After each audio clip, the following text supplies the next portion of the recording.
E mais uma vez, boa noite àqueles que nos ouvem pela internet.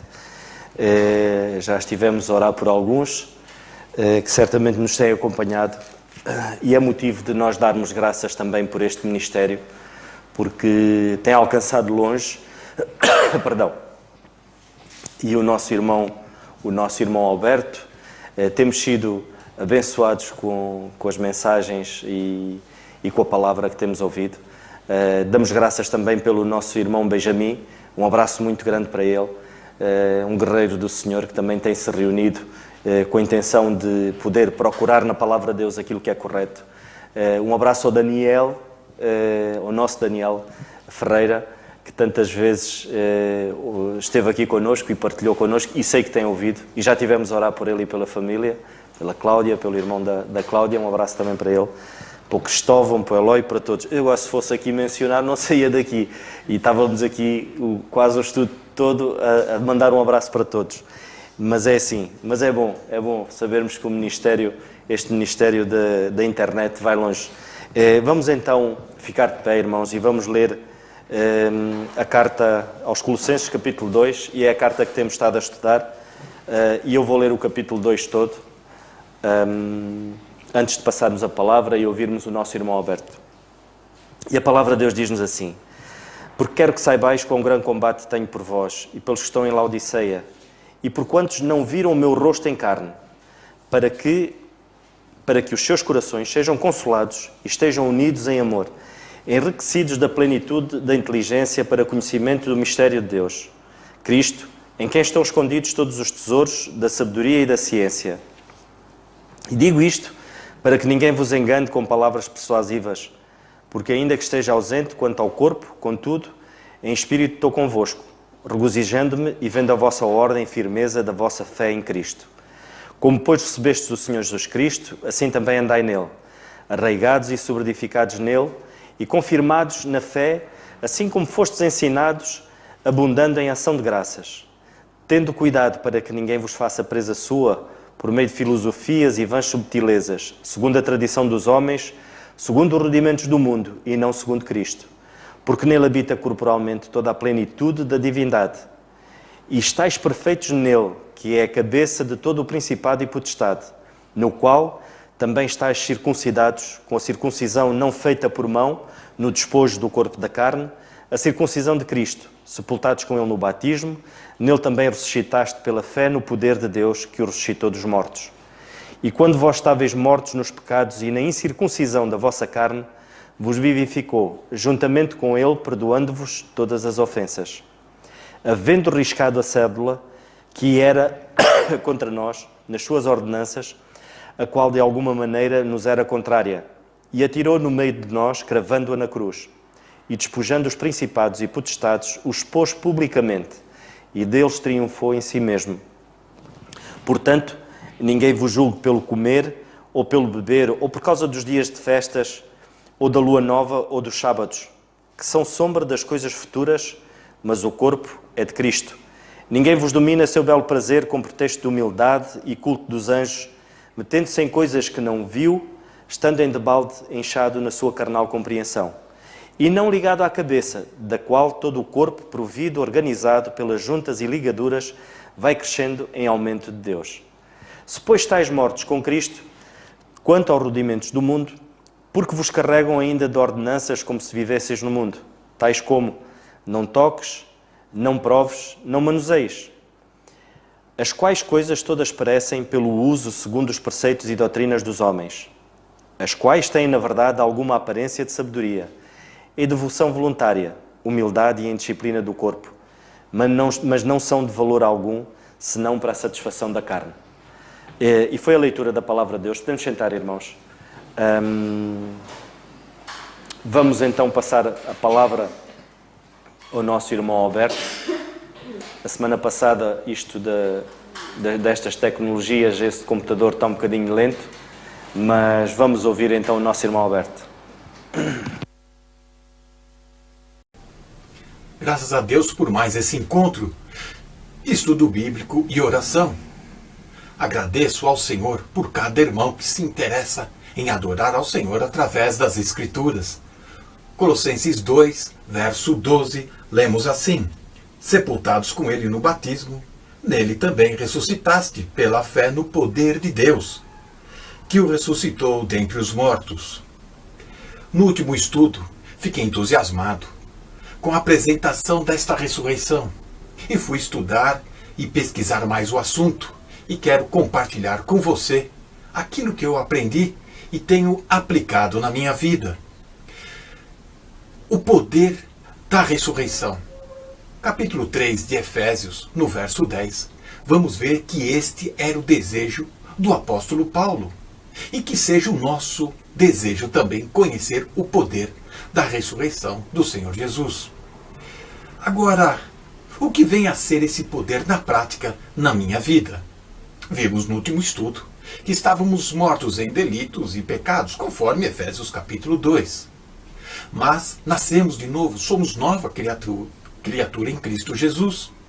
Assim, nascendo de novo, ressuscitamos com Cristo Jesus.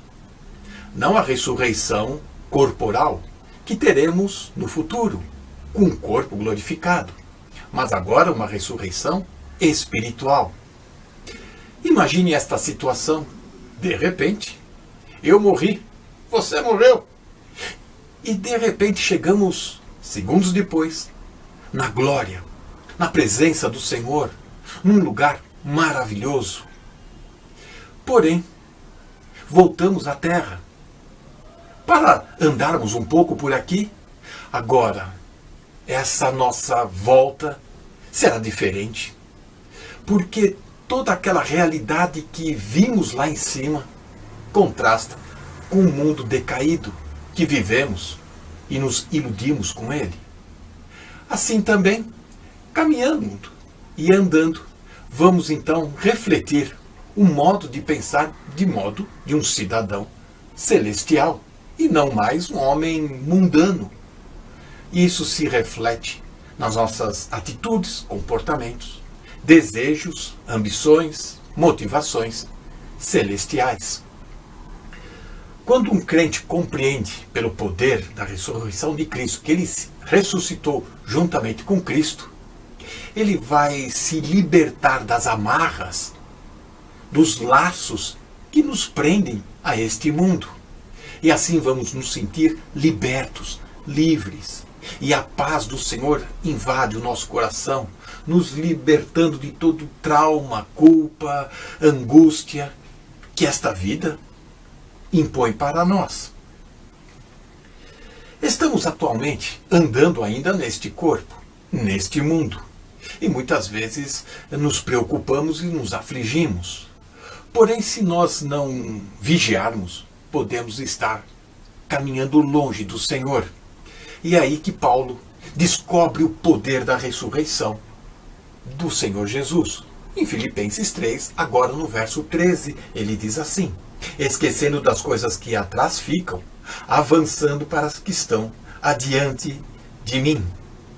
Tudo o que há no mundo impede o nosso progresso na vida espiritual. E agora, quando nós descobrimos que o poder de Deus nos dá toda esta garantia para nos libertarmos daquilo que nos prende a este mundo, que não nos traz alegria, que não nos traz nenhum prazer e apenas frustrações, desespero e angústia. Temos então este poder de Deus para nos libertar de vícios, de manias, poder de Deus para nos libertar do pecado que tão tenazmente nos persegue. Será que caminhamos nesse mundo como ressurretos, de fato, de verdade, esperando o momento certo de estarmos na glória com o Senhor Jesus? Para isso, fomos salvos. E para isso, queremos esquecer as coisas que para trás ficam e experimentar o poder de Deus para uma nova vida. Nosso privilégio é poder esquecer tudo que para trás fica. E esse desejo agora é somente conhecer a Cristo Jesus.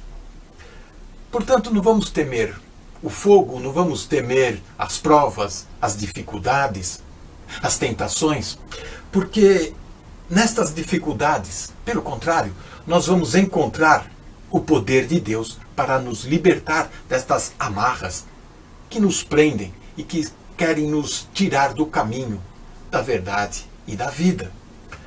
Podem existir provas, fogo, pode existir dificuldades, tentações. Deus se serve delas para nos ensinar que temos tudo o que precisamos nele. Se você estiver preso a algum problema, lembre-se, há poder no nome do Senhor Jesus. Que o Senhor nos ajude. Amém. Podias ser tu primeiro, Dário, mas pronto. Mas é bom ouvirmos a palavra de Deus e anunciada como ela é. Eu queria partilhar convosco, também no versículo 12, e quando nós lemos no versículo 12, sepultados com ele no batismo, nele também ressuscitaste pela fé no poder de Deus que ressuscitou dos mortos. Eu queria falar-vos um pouco acerca de o poder de Deus. E nós vivemos num mundo em que fala-se muito na luta pelo poder e o poder no mundo conquista-se. Nós vemos que a Segunda Guerra Mundial, mas também as coisas são muito voláteis e vemos na segunda, se analisarmos a história, vemos que o Hitler foi um indivíduo que fez tudo por tudo para conquistar o poder de dominar, ou seja, ele queria ter poder e ele moveu-se de tal maneira que ele estava a tentar dominar tudo e todos. Mas, de facto, o homem é muito fraquinho, é mesmo muito fraquinho. E um dos motivos, e eu acho que já partilhei com os irmãos uma vez, esse todo poder cega o homem, porque o verdadeiro poder que significa dinamite, esse o único poder verdadeiro tem o Nosso Senhor, tem Deus, tem o Nosso Senhor Jesus Cristo. Esse verdadeiro poder tem o Senhor Jesus Cristo. Por muito que nós queiramos conquistar algo ou algum poder com as nossas próprias forças, rapidamente a gente cai, não conseguimos. E o Hitler, ele quis conquistar o mundo e uma das coisas que o fez perder a guerra foi quando ele quis partir o seu exército em duas partes e quis conquistar a Rússia, a União Soviética, e ele perdeu um dos fatores que o fez perder a guerra contra a Rússia foram as luvas. As luvas que os soldados utilizavam. Eu já partilhei isto uma vez com os irmãos, porque as luvas dos russos tinham assim, tinham os dedos todos, a luva era só assim, e as dos alemães tinha dedo a dedo. E então o que é que acontece? Os dedos juntos conseguem ter uma concentração de calor melhor. E os russos tinham essa característica, porque viviam no país e eles sabiam lidar com o frio. E os alemães não. E um dos fatores foi que os alemães depois não conseguiam disparar porque tinham os dedos congelados. Isso foi um pequenino pormenor que levou com que a Alemanha andasse para trás e perdesse também a guerra. E isto só para dizer quê? Porque o homem não é nada perante Deus. E se nós tivéssemos que conquistar o poder de Deus, imaginem que se o poder de Deus tivesse que ser conquistado. Isto era uma lástima, isto eu não sei como é que seria, mas não. O poder de Deus é dado, é-nos oferecido pela sua graça.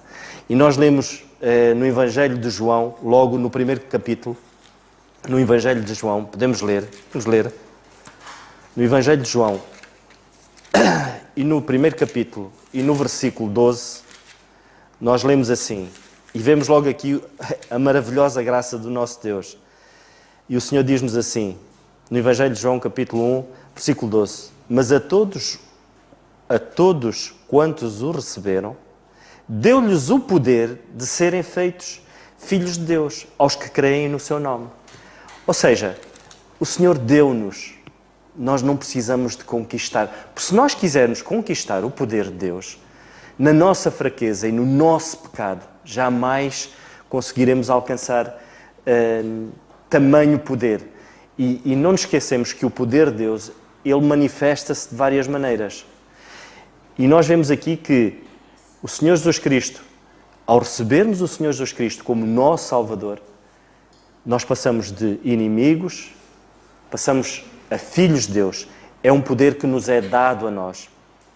E nós podemos ler na primeira carta aos Coríntios, no capítulo 1 e no versículo 18,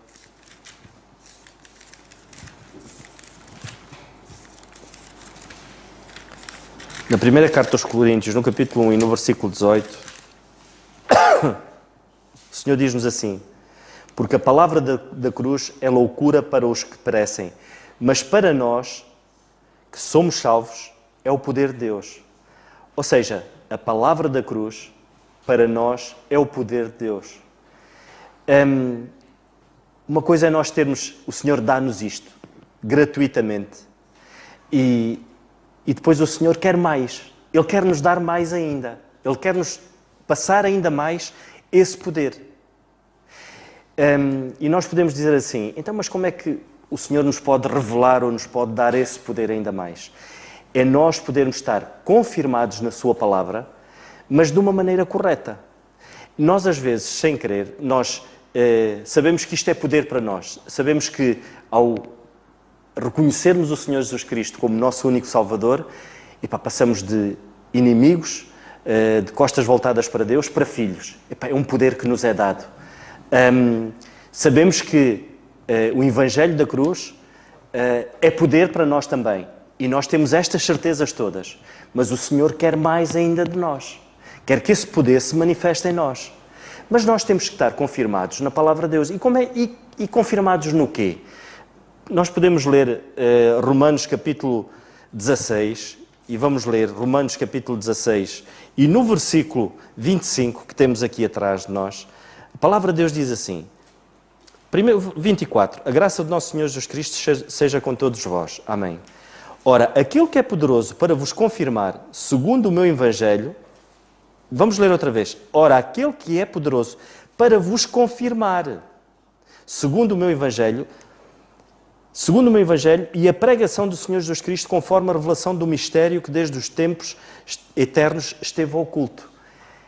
Infelizmente, muitos há que não provam, mais à frente vamos ler mais 2 versículos, o poder que o Senhor quer manifestar em nós. Porquê? Porque não estão confirmados neste Evangelho.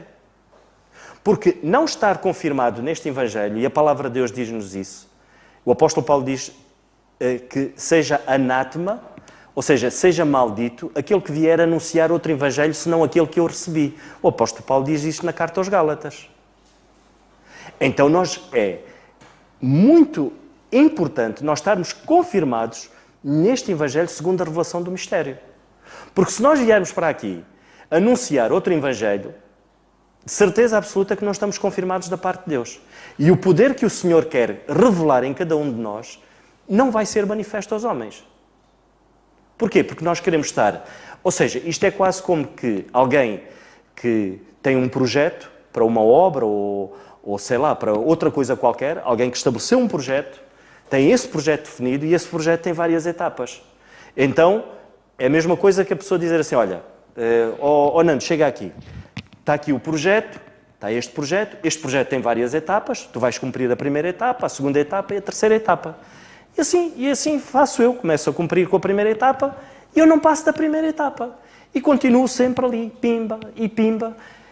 E é assim, como é que eu vou passar para a segunda etapa se eu continuo ali a bater na mesma coisa? E muitos há, infelizmente, que não estão confirmados no Evangelho, pensando que até estão, porque até conhecem este poder de serem feitos filhos de Deus, conhecem o poder da cruz, mas o poder que o Senhor quer revelar em nós, e nós vamos ler na carta aos Efésios, no capítulo 3, muito rapidamente, a carta aos Efésios, capítulo 3 e versículo 20, e o Senhor diz assim, ora, aquele que é poderoso para fazer tudo muito mais abundantemente, além daquilo que pedimos ou pensamos, segundo o poder que em nós opera. A esse, glória na Igreja, por Jesus Cristo, em todas as gerações, para todo o sempre. Amém. Ou seja, o Senhor quer operar algo em nós, porque é o que nós lemos. Mas temos que estar confirmados no Evangelho segundo a revelação do mistério. Porque senão, lá está, o plano e o projeto que o Senhor traçou para a Igreja hoje ele não é revelado. Porquê? Porque nós continuamos agarrados a um primeiro projeto ou um segundo projeto, que não aquele que o Senhor estabeleceu para os dias de hoje. E nós ainda podemos ler, muito rapidamente, o que é que o Senhor diz em Romanos, no capítulo 1 e no versículo 16. Romanos 1, no capítulo 16, o Senhor diz assim: porque não me envergonho do Evangelho de Cristo, pois é o poder de Deus para a salvação de todo aquele que nele crê, primeiro judeu e também grego, porque nele se descobre a justiça de Deus, de fé em fé, como está escrito, mas o justo viverá da fé. Ou seja, nós, de maneira nenhuma, nós podemos nos envergonhar ou nós querermos ser como os outros e entrarmos na mesma linha e quase como que escondermos algo que nos foi dado para que possa ser anunciado, em prol do quê? Em prol de, olha, estamos com todos, estamos no meio. É assim, irmãos, o Senhor traçou um projeto, traçou uma linha, e essa linha tem que ser cumprida. E é bom que cada um de nós possa perceber verdadeiramente a dispensação da graça que vivemos hoje, que não possamos fazer confusão. Ainda a semana passada o nosso irmão Carlos falou e falou muito bem acerca da ressurreição, e falou acerca da primeira ressurreição, da segunda ressurreição, falou acerca do arrebatamento da igreja, ou seja, algo que estava oculto, o parênteses da graça, algo que foi só manifestado ao apóstolo Paulo, e aí há uma ressurreição que estava oculta e que ninguém sabia dessa ressurreição.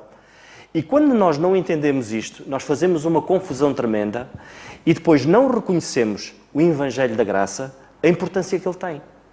Porquê? Porque andamos como uma bolinha de ping-pong de um lado para o outro e nunca conseguimos tirar o verdadeiro sumo da Palavra de Deus. Que o Senhor nos ajude, irmãos, a perceber que o facto de nós entendermos este ministério da graça, da revelação segundo o ministério da graça, o facto de nós entendermos isso, o Senhor opera em nós. O poder do Senhor opera em nós, através da palavra. Como o apóstolo Paulo dizia na segunda carta aos Coríntios, e eu vou ler muito rapidamente, no capítulo... na primeira carta aos Coríntios, desculpem, no capítulo 2...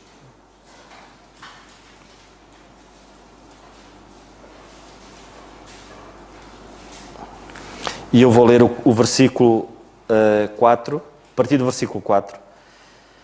E o apóstolo Paulo diz assim: a minha palavra e a minha pregação não consistiram em palavras persuasivas de sabedoria humana, mas em demonstração do Espírito e do poder, para que a vossa fé não se apoiasse em sabedoria dos homens, mas no poder de Deus.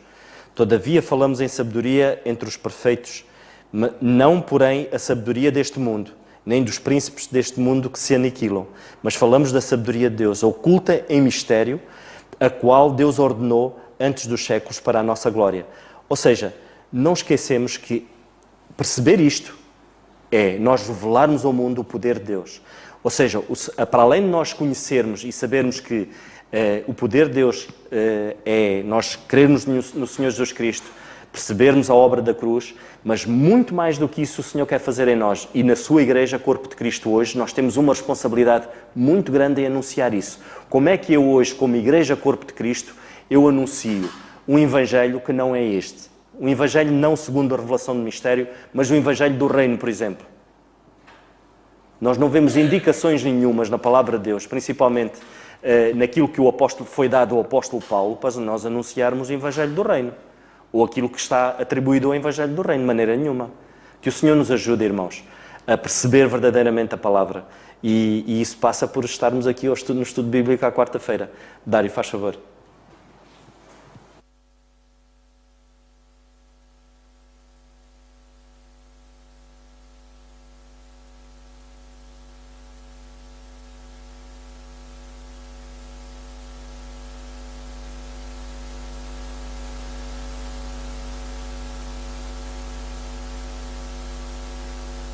Tá, Márcio, tá.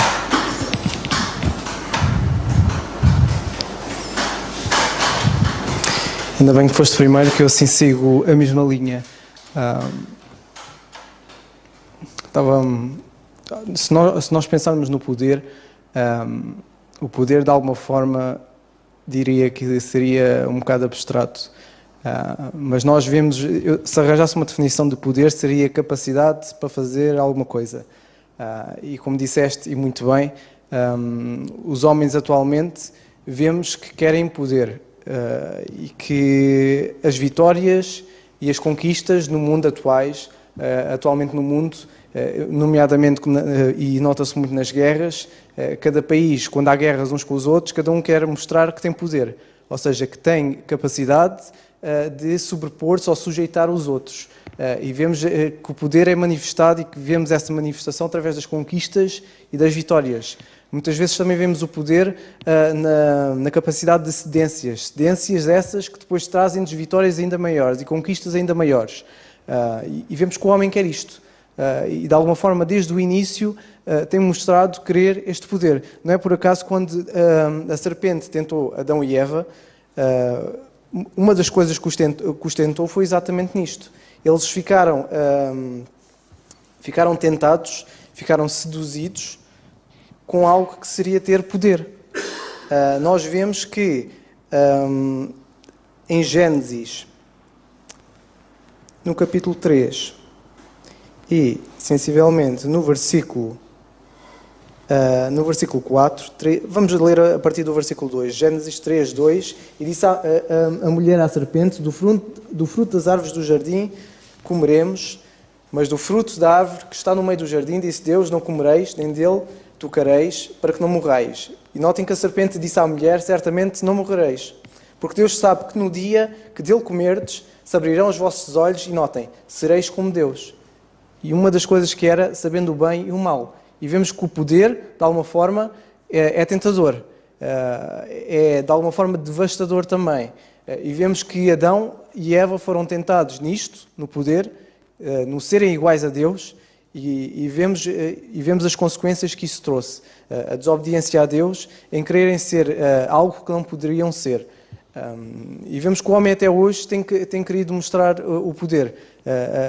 O poder em várias coisas, não só nas conquistas, seja entre países, mostrar o poder no controlo dos recursos naturais que nós temos, na evolução da tecnologia, nas melhorias da saúde, tudo isso tem mostrado o poder que o homem tem. Mas há uma coisa que o homem até hoje não temos conseguido mostrar poder. Não temos poder sobre pelo menos as duas coisas que têm permanecido desde o início da criação até hoje. Uma delas é o poder sobre o pecado. Nós não temos poder sobre o pecado. O pecado, pelo contrário, tem poder sobre nós. Controla as nossas vidas, devasta. Vemos que o pecado separou-nos de Deus e separa-nos de Deus. E nós não temos poder, não temos esta capacidade de alguma forma conquistar ou destruir o pecado. Muito pelo contrário, o pecado está ao virar da esquina. E mal nós sabemos, estamos nós logo a pecar. E o pecado controla as nossas vidas. E é uma das coisas que nós não temos poder. E a segunda coisa, como sabemos muito bem, é o poder sobre a morte. Até hoje, o homem tem andado a procurar, de alguma forma, a vida eterna, mas nem nisso tem mostrado poder. E são as duas coisas que nós vemos em Colossenses, no capítulo 2 e versículo 12, como lemos, vemos que esta fé no poder de Deus, esta fé em que nós, que aceitamos Jesus Cristo como nosso Salvador, fomos ressuscitados, e notem, nele também ressuscitastes, esta fé neste poder não é um poder qualquer, é um poder que nós vimos, como ouvimos a semana passada e há pouco, é um poder que ressuscita os mortos. E o exemplo que Paulo dá acerca do Senhor Jesus Cristo, e em contraste com a semana passada, não é um poder qualquer, porque, como o Senhor Jesus Cristo, nós, quando o Senhor vier a buscar a sua igreja e formos arrebatados e formos transformados, este poder que ressuscitou o Senhor Jesus Cristo para nunca mais morrer, como lemos na carta aos Hebreus, é o mesmo que se vai aplicar a nós. Não é um poder qualquer. Não é um mero poder de conquistar alguma coisa. É a maior conquista e a maior vitória que o homem alguma vez poderia ter na sua vida, ou aplicado na sua vida, que é o poder de ressuscitar, nunca mais morrer, de estar eternamente livre do pecado e estarmos eternamente com Deus. Este é um poder que é fantástico, é um poder que nos traz, que nos deixa sem palavras, que é o poder que ressuscitou o Senhor Jesus Cristo dentre os mortos, para nunca mais morrer. Se nós lemos na primeira carta de Paulo aos Coríntios, vemos exatamente esta conquista, este poder que nós hoje tentamos ter, e o homem esforça-se e estuda e examina e faz tanta coisa, mas ainda assim não conseguiu conquistar. Ainda há pouco estava a ver uma conferência da Samsung de um novo telemóvel, o S10, que traz tecnologias ainda melhores, que traz a melhor capacidade de comunicação. O melhor telemóvel que podia haver é o que saiu agora, com velocidades tremendas, com capacidades tremendas, mas continua a falhar no mesmo problema. Continua a falhar, por exemplo, em relacionar ou trazer paz entre pessoas que estão em guerra. Pode facilitar a comunicação delas, mas não vai trazer, não tem poder para reconciliar pessoas. Por exemplo, não tem o poder para nos reconciliar com Deus.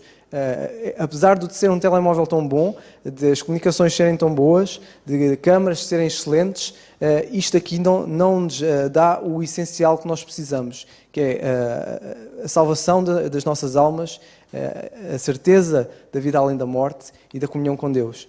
É daquelas coisas que, por muito que nós queiramos ter a melhor tecnologia de ponta, não nos vai trazer a satisfação, nem vai trazer aquilo que nós precisamos. É uma ilusão. E este poder, o poder de Deus, que nós vamos ler na primeira carta aos Coríntios, é fantástico. É algo que nós temos acesso a isto, que é manifestado nas nossas vidas e que a promessa dele é uma promessa que se vai realizar, e nós sabemos que, e a própria palavra de Deus diz que Deus não pode mentir, isto vai ser manifestado em nós. E nós, ao termos isto, não vamos precisar de mais nada. A maior conquista, podíamos ter o maior império, como Alexandre o Grande ou César, o Império Romano, mas eles morreram também. Eles não tinham o maior poder que nós poderíamos ter, que é estarmos livres dos nossos pecados e estarmos eternamente com Deus. 1 aos Coríntios 15, versículo 51, Paulo diz assim: eu vos digo um mistério, que na verdade nem todos dormiremos, mas notem, todos seremos transformados. Este é o poder de Deus. É o poder que se aplica nas nossas vidas, que nós seremos. E Paulo, ao dizer seremos, não diz que nós conseguimos fazê-lo. Pelo contrário, vai ser feito em nós. No momento, no abrir e fechar de olhos, é no instante. Nós estamos há milénios a tentar procurar a solução para a vida eterna, mas vemos que no momento, no abrir e fechar de olhos, porque a trompeta soará, e notem, os mortos ressuscitarão incorruptíveis e nós seremos transformados no abrir e fechar de olhos. A solução que nós procuramos há milhares de anos vai ser aplicada num abrir e fechar de olhos, num instante.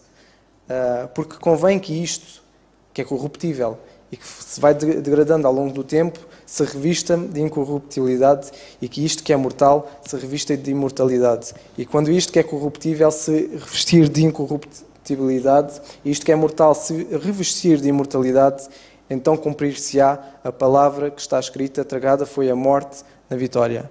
Notem que este poder de Deus vai vencer até mesmo a morte, após a morte ter vencido. E quando a morte estiver ali vencer, vemos que vai ser tragada. Nesse momento, onde está, ó morte, o teu aguilhão? Onde está o inferno, a tua vitória? Ora, o aguilhão da morte é o pecado, e a força do pecado é a lei. Mas notem agora, a graça de Deus é que nos dá a vitória. Vemos que o poder de Deus é manifestado, e vemos esta vitória sobre a morte é manifestada através da graça de Deus, e notem, por nosso Senhor Jesus Cristo. Porquanto, meus amados irmãos, notem, nós perante este poder, perante o conhecimento, e sabemos acerca do poder de Deus, sede firmes e constantes, sempre abundantes na obra do Senhor, sabendo que o vosso trabalho não é vão no Senhor.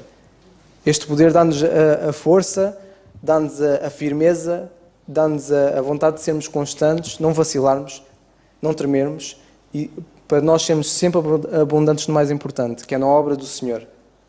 Sabendo que o nosso trabalho, tudo aquilo que fizermos hoje, não é vão, é certeza, e que vai dar frutos.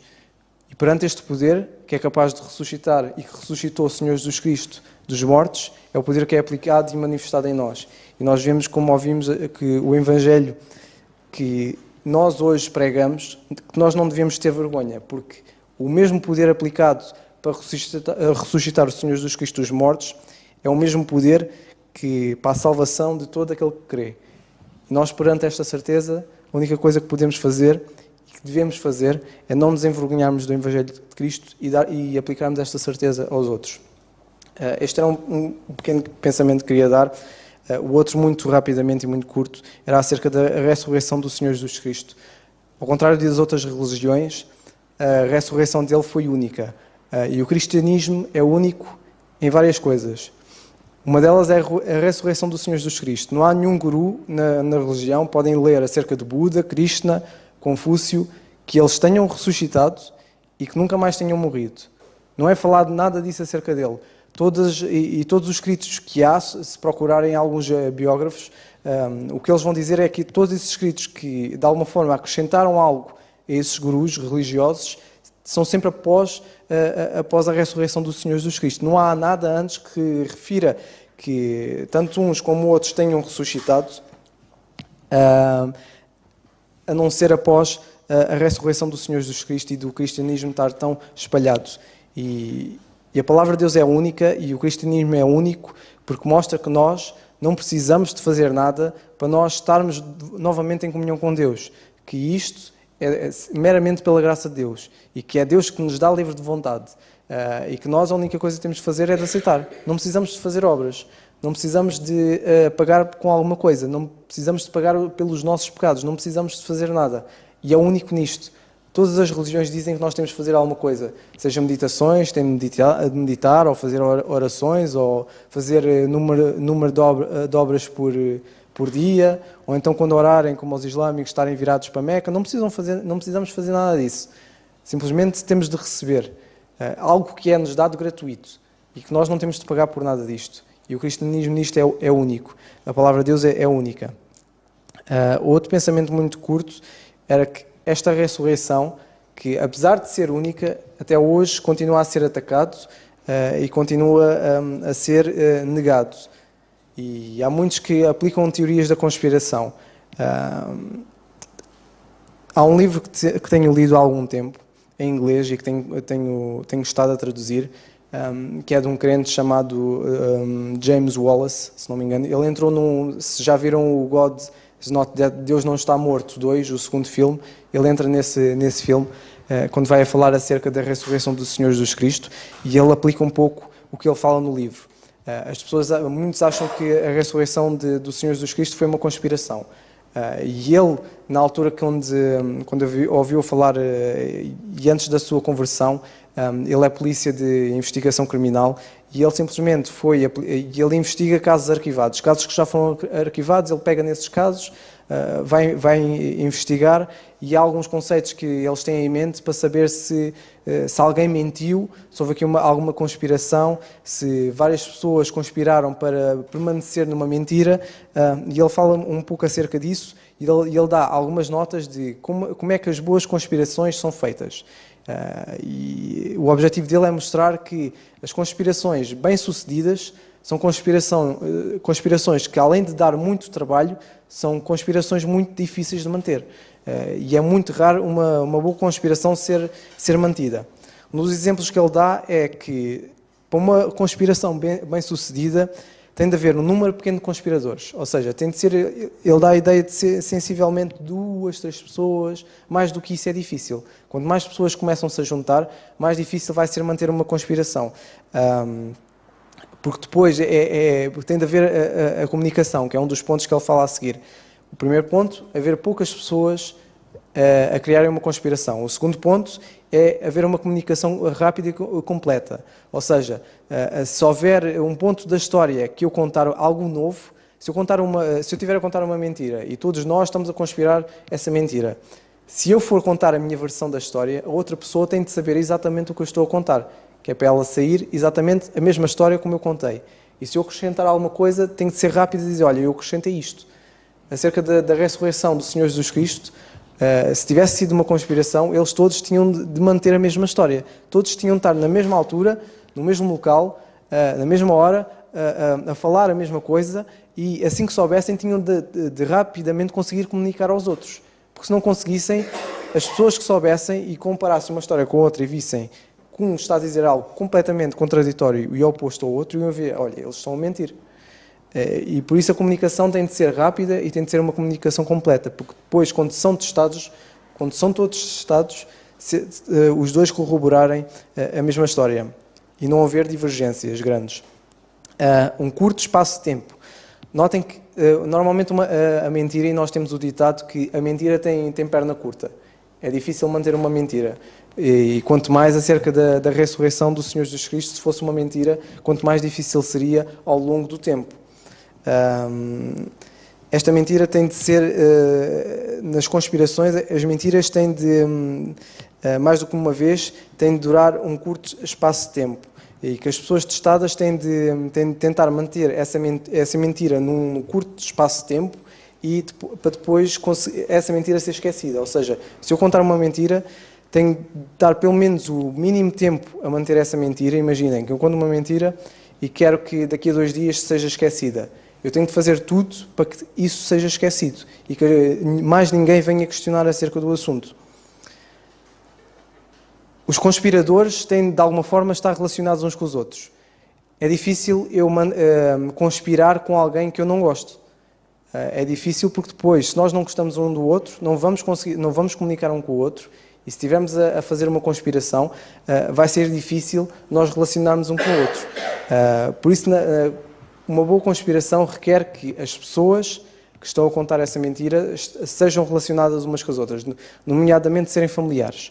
Até porque se houver alguma coisa que tenham de abdicar, um esteja disposto a morrer pelo outro. Se eu não gosto da outra pessoa, e se a outra pessoa não é relacionada comigo, é difícil eu manter uma mentira com ela, porque se eu for posto à prova, eu vou ceder. Pouca pressão ou nenhuma.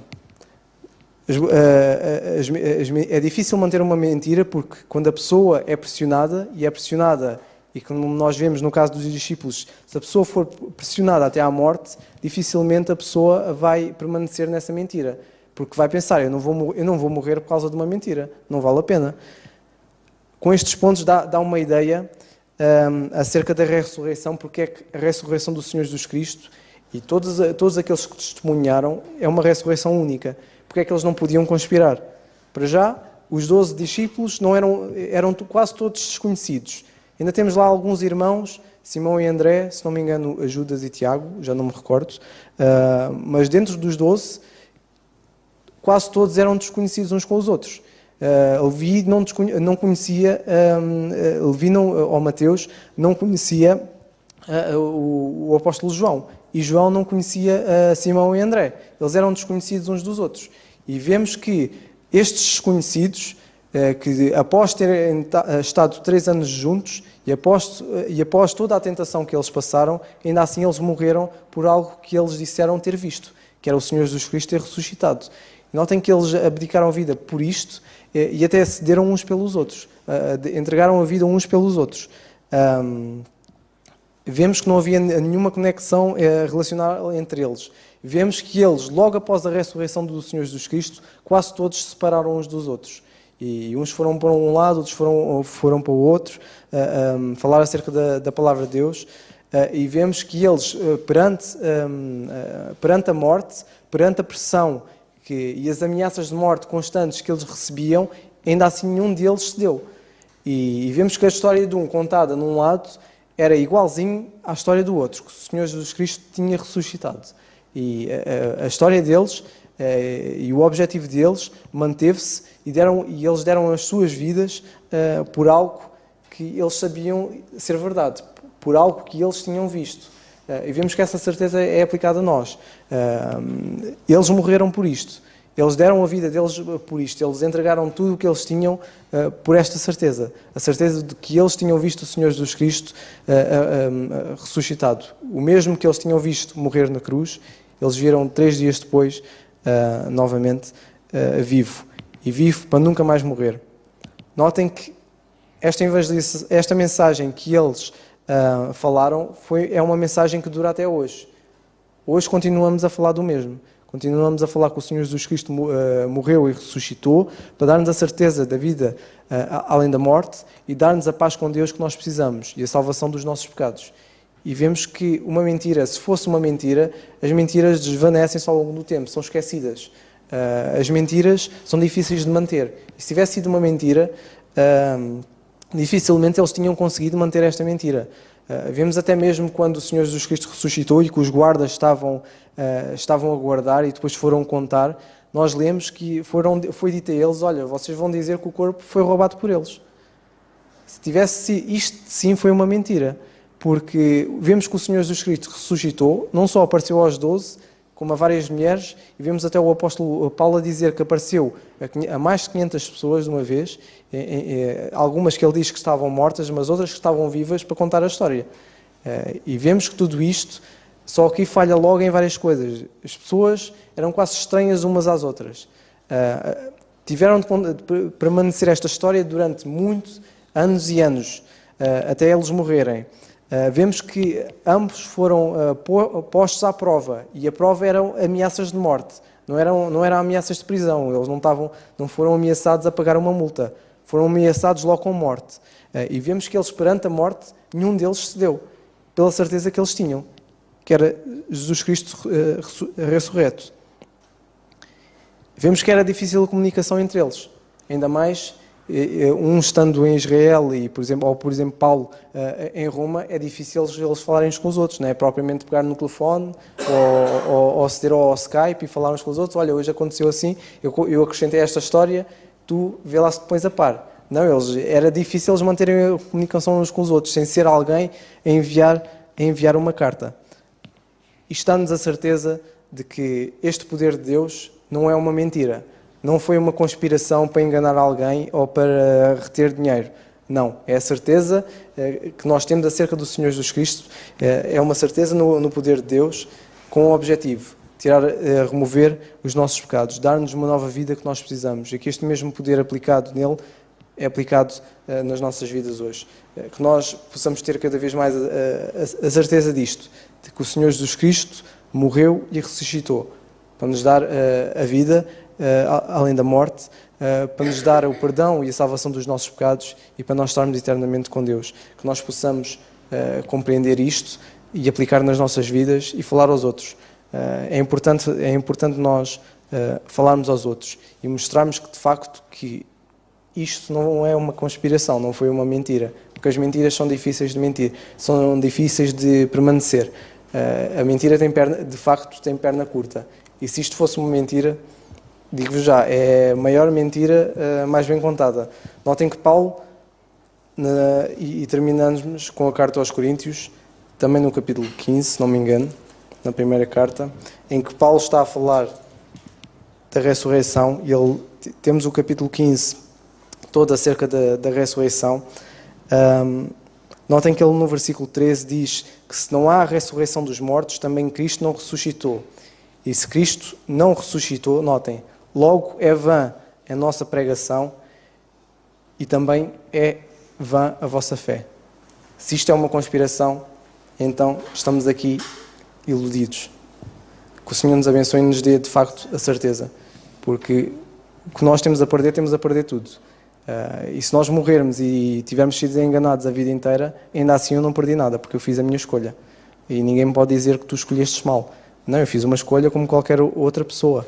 E a escolha é baseada numa certeza, que o Senhor ressuscitou dos mortos. Que o Senhor nos abençoe.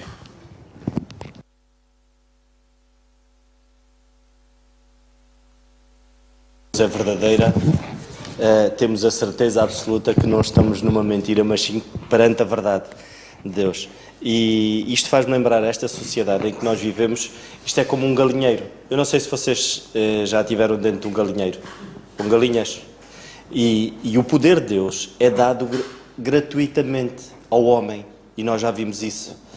E se nós estivermos dentro de um galinheiro e as galinhas encontrarem um buraquinho, elas todas querem passar no mesmo buraco. E se nós abrirmos a porta do galinheiro, elas não passam pela porta, elas vão querer passar naquele buraco. Porquê? E nós vivemos uma sociedade assim. O mundo quer conquistar o poder pelas suas próprias forças, querendo passar no buraco de uma agulha. Quando o Senhor nos abre uma porta, quando o Senhor abre a porta, que é Ele próprio, aceitarmos o Senhor Jesus Cristo. E vivemos uma sociedade assim. Vivemos uma sociedade que não entende que para o mundo, e nós já lemos isso, para o mundo a palavra de Deus é loucura, o poder de Deus é loucura. Porquê? Porque o poder no mundo obtém-se, luta-se, conquista-se. Se eu conquistar, se eu conseguir vender mais, eu vou subir no meu emprego, se eu for o melhor, se eu for bom, se eu for isto, se eu for aquilo. E nós lemos na palavra de Deus que o poder de Deus se aperfeiçoa nas nossas fraquezas. E nós vamos terminar só com este versículo, na segunda carta aos Coríntios, no capítulo 12 e no versículo 9, o apóstolo Paulo diz assim, e quando ele fala acerca do espinho na carne, o Senhor responde-lhe assim: disse-me, a minha graça te basta, porque o meu poder se aperfeiçoa na fraqueza. De boa vontade, pois me gloriarei nas minhas fraquezas, para que em mim habite o poder de Deus. Ou seja, isto de facto, aos olhos